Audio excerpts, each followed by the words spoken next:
Just finished episode 6 of Skeleton Crew. What's happening now that Jod is the new captain?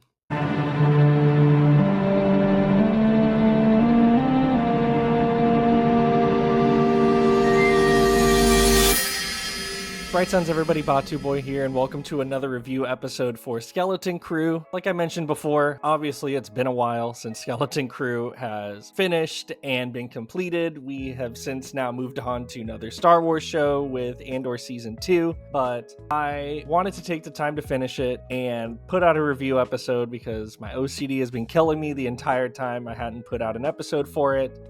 So here we are. We talked about episode 5 last time. We ended it with Jod essentially starting a mutiny and becoming the captain of what is now called the Onyx Cinder, an old pirate ship owned by the famous pirate Captain Takranad.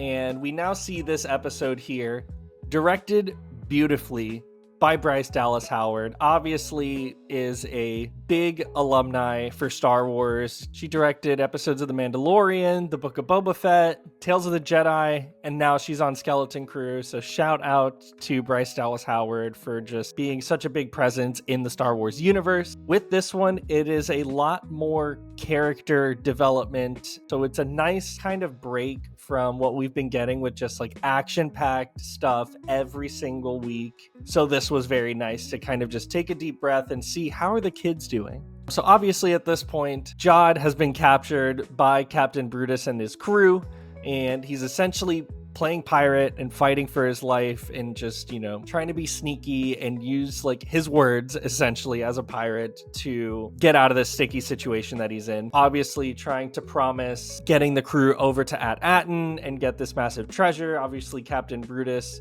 is not having anything about it, but that's kind of like the minor arc of the episode, where this one it's a lot more of the kids talking to each other and just getting more character development and also really good acting from these guys. So shout out to them. They essentially are trying to get back to the Onyx Cinder, and they kind of have differing ways as to how they want to go through it. Wim wants to follow these trash crabs that are like talking like very, very, very just primal galactic basic. Fern wants to climb this mountain and go up because the ship is right there, but it's just at the top of this very big cliff essentially. So the gang splits up. KB goes with Wim because her and Fern have a little bit of a fight. Neil goes with Fern because he doesn't want to follow the trash crabs. So they split up, and we just get some really good acting from Kiriana Crater, who plays KB. She's kind of like, she is human, but she had some sort of accident that renders her with some robotics in her head. She wears a little visor that she's able to take on and off, but while they were trying to find the hideout, she essentially went through like some steam room, and now a component in her head is corroded and rusted, so it's leaving her a bit just slower and kind of weak, to the point here where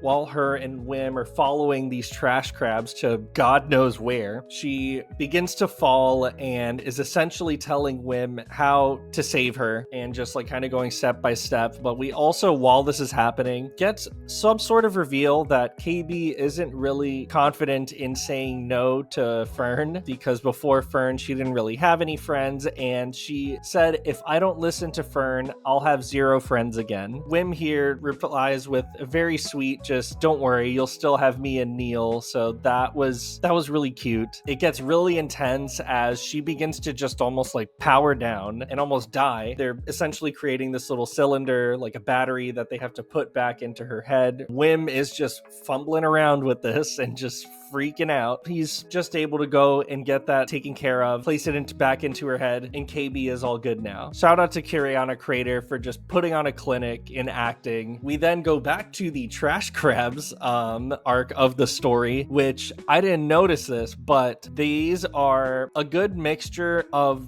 practical stop motion and CG. We also see this as a massive return from legendary puppeteer and stop motion animator Phil Tippett, who worked on pretty much everything stop motion for Star Wars, most prominently the Tauntauns. He also came out with a movie Mad God a couple years ago that's just I'll leave it at that. That movie's very intense, but it's all stop motion and it just looks incredible. He directed it. It's his brainchild he was working on for years. So shout out Phil Tippett, and this was a very nice return to Star Wars as we see his biggest creation for the show, a giant trash crab that these little crabs have led the children to essentially be eaten. They literally start chanting food, which is so funny. While on the other side of the arc, Fern and Neil are literally almost to the ship before it gets carried up by some freighters and begins to start careening down the cliffside, and they essentially just start surfing on this ship on their way to the trash crab. They're able to go and sweep up KB and Wim back onto the ship before the carriers that are holding it crash, and it essentially falls into the mouth of a giant trash compactor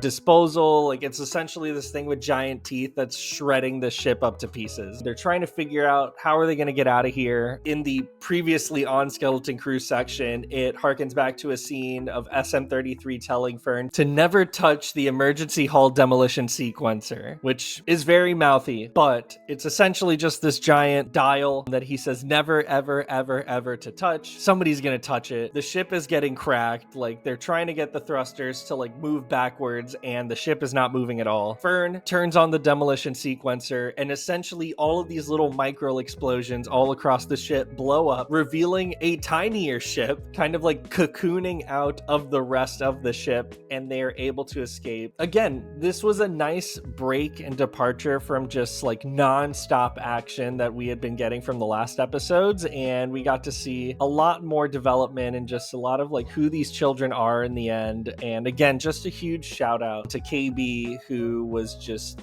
acting her butt off in this episode. So good for her. I can't wait to see where the next episode takes us. Continue it here on Batuuboii. I know everybody's probably already seen Skeleton Crew, but let me know what you thought of the show as a whole. What did you think of this episode in particular? Let me know down in the comments if you want more Skeleton Crew. I know the show's been over, so it's going to be really exciting to see what they can do with that. So until next time, till the spire, my friends.